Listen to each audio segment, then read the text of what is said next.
Le lien avec notre prochain volet, et qui est le dernier, la question des rapports entre une science engagée et l'idéologie,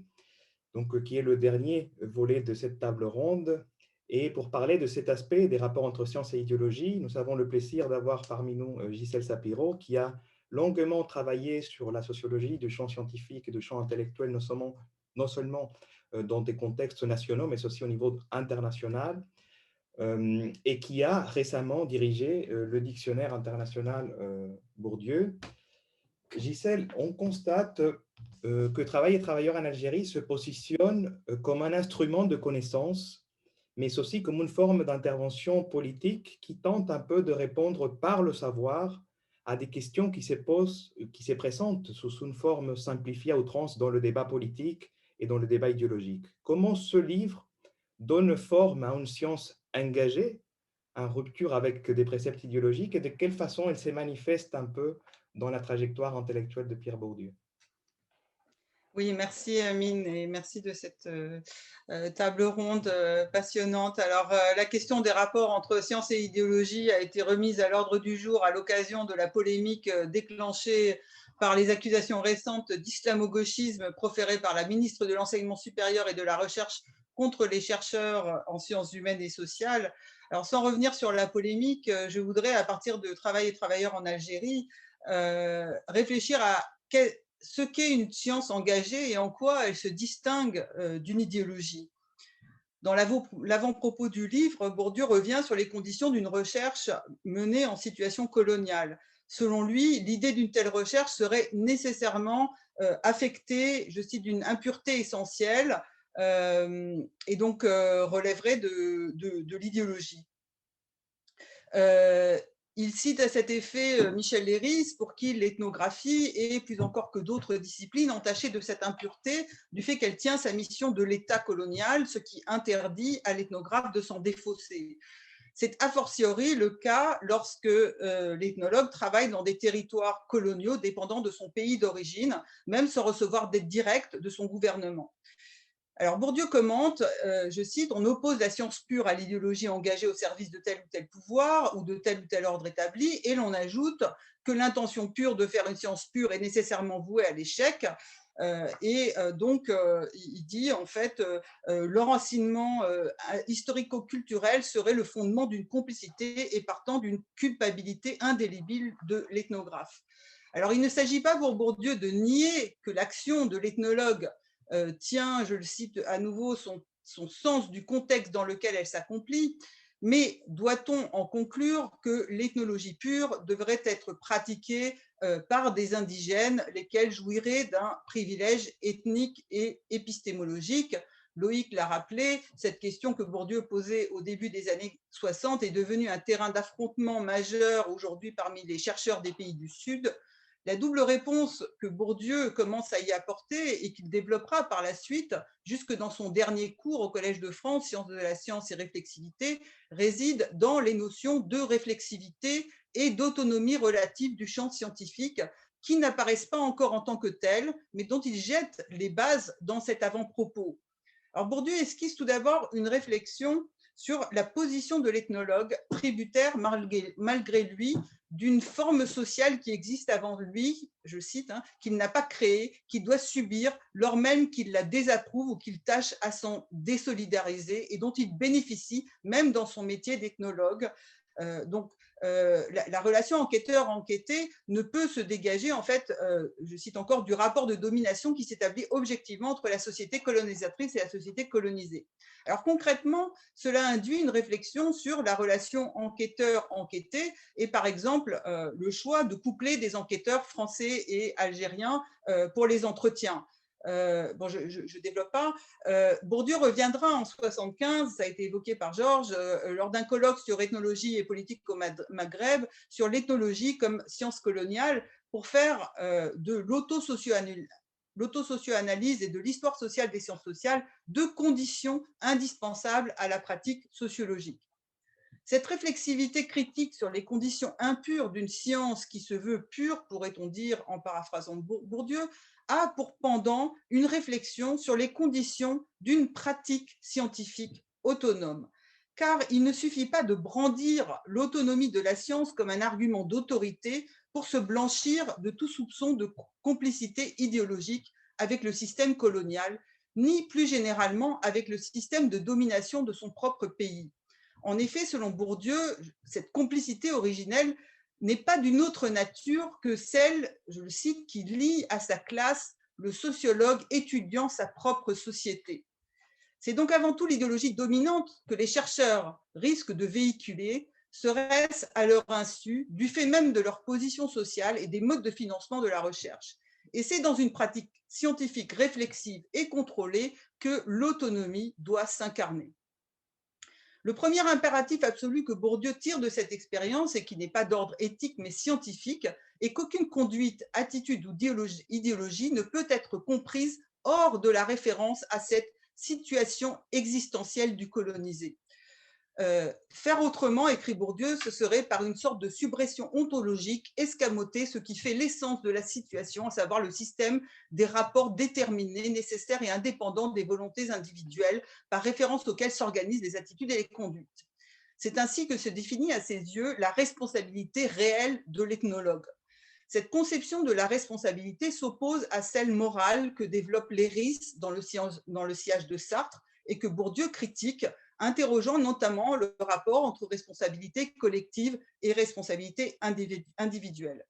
Ainsi, la responsabilité scientifique telle que la définit Bourdieu se distancie tout autant de l'idéologie dominante que de l'engagement politique, lequel relève à ses yeux du moralisme de l'intention pure de l'ethnologue qui fait de sa mission une croisade à rebours, je cite. Bourdieu préconise de séparer, ça a été cité, problèmes de science et inquiétudes de conscience. Il donne l'exemple des regroupements de populations opérés en Algérie par l'armée française qui, tout en suscitant la réprobation intime, dit-il, constituaient un objet d'étude éminent, ne fût-ce, je cite, que parce qu'il serait désormais impossible de comprendre la société rurale algérienne sans considérer le bouleversement extraordinaire et irréversible qu'ils ont déterminé. Le second impératif pour Bourdieu est que l'ethnologue s'efforce de restituer à d'autres hommes, je cite, le sens de leur comportement dont le système colonial les a entre autres dépossédés. Alors même si son témoignage ne sert à rien ni à personne, ce qui renvoie à la posture de désintéressement du scientifique, il a le devoir impératif, écrit Bourdieu, de proclamer ce que les hommes lui ont dit parce qu'ils avaient à le dire et non pour qu'ils le disent. Il ne s'agit donc pas pour les ethnologues ou sociologues d'être des porte-paroles mandatés par les dominés ou les dominants, mais de recueillir leurs paroles. Bourdieu emploie le terme d'écrivain public, en la réinscrivant dans un système objectif de rapport de force. Ce qu'il fait tout au long de cette étude en remplaçant les verbatims dans le contexte de l'imposition du modèle de l'économie rationnelle qui donne sens à leurs propos et à leur conduite, même lorsqu'ils n'ont qu'une conscience obscure des causes de leur misère et des conditions structurales qui déterminent leur situation. La traduction méthodologique de ce double impératif est la combinaison des méthodes quantitatives et qualitatives, entretien et observation, qui a été évoquée et qui était, on l'a rappelé, pour le moins inhabituelle en ethnologie comme en statistique, et elle repose en fait sur la collaboration avec les statisticiens. Alors, je donnerai deux exemples de la démarche de Bourdieu qui semblent particulièrement significatifs au regard des débats actuels. Le premier concerne la question de la révolte, déjà évoquée aussi. Il montre en quoi une démarche scientifique peut être engagée et nourrir la réflexion sur les formes de mobilisation sans déroger à ces exigences d'objectivité et tout en critiquant les théories révolutionnaires. L'étude montre que la révolte des sous-prolétaires ne peut être assimilée à une conscience révolutionnaire car elle ne remet pas en question l'ordre qui est à la source du mal dénoncé comme intentionnel. Cette attitude ne fait que remplacer le fatalisme optimiste de la société traditionnelle par, Bourdieu dit, un fatalisme pessimiste qui va souvent de pair avec la démission résignée. Et pour Bourdieu, le misérabilisme est, comme le racisme, un essentialisme. Seul le rêve et aussi la magie permet aux sous-prolétaires de s'extraire de l'exil du présent et de la pression de la nécessité économique, laquelle entrave le processus de prise de conscience qui requiert une prise de distance. Ce sont de ce fait les travailleurs permanents du secteur moderne, sécurisés par l'emploi, qui sont en mesure de développer un projet individuel et collectif et des prévisions rationnelles. L'enquête empirique permet donc à Bourdieu d'infirmer l'hypothèse chinoise évoquée par Loïc et celle aussi qu'évoquait Frantz Fanon, selon laquelle ce n'était pas le prolétariat, mais plus tributaire du système colonial, mais la paysannerie qui constituait une force révolutionnaire dans les pays colonisés. Par-delà sa contribution à la réflexion sur l'action collective, Bourdieu généralisera par la suite, la transposant à la société française, la problématique des rapports entre espérance subjective et chance objective, qui continue aujourd'hui plus que jamais à être déterminant pour la réflexion sur les attitudes politiques. Franck l'a évoqué. Alors, deuxième exemple plus rapide de la pratique scientifique de Bourdieu qui illustre cette fois la distance à l'égard de l'idéologie dominante de la société. À l'encontre de ce que l'on suppose habituellement, constate Bourdieu, l'imposition du mode de production capitaliste qui ne reconnaît que le travail rémunéré fait perdre aux femmes la fonction économique et sociale qui était la leur dans la société traditionnelle algérienne, sans que leur nouveau rôle domestique soit valorisé en tant que tel, car seul le modèle économique est importé, sans l'idéologie familialiste assignant aux femmes une fonction dans le processus de reproduction sociale. Alors, je n'ai pas le temps de donner la citation, mais en tout cas, cette analyse fondée sur une observation empirique rigoureuse, écartant les préjugés pour pratiquer la symétrie entre les valeurs de la société traditionnelle et celles de la société capitaliste, sans faire de la rationalité économique le point de départ, ni même lui accorder de privilèges épistémiques ou de préférences implicites, a pour effet de révéler, à contrario, la dimension idéologique de l'organisation sociale des sociétés capitalistes occidentales qui reposent sur l'exploitation et l'invisibilisation du travail domestique des femmes. Et on regrette que cette enquête de l'économie domestique n'ait pas été menée. Mais en tout cas, l'émancipation qu'apporte la modernité dans d'autres domaines par rapport à la société traditionnelle peut donc s'accompagner d'une dévaluation du status au sens weberien de stand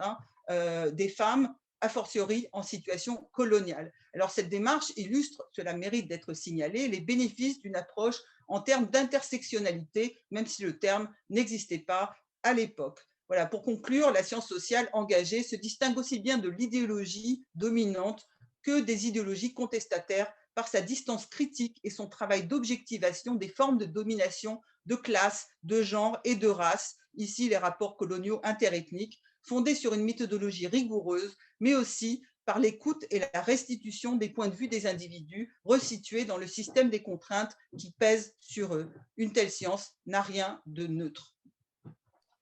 Merci beaucoup, Gisèle, pour cette belle présentation qui offre un portrait de comment ce livre, c'est à partir de ces enquêtes, de cette période algérienne, et dans ce livre notamment, que prend forme cette forme d'écrivain public incarné par le sociologue